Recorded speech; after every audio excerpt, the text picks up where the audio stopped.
Hello everybody and welcome. In this video I'm going to show you how to install application for your Creative Outlier Go on your iOS device. You have to start by open App Store and now go to search. Click on search line or click on search here and write Creative.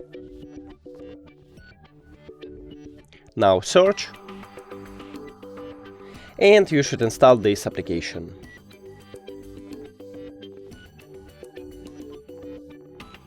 Now open it.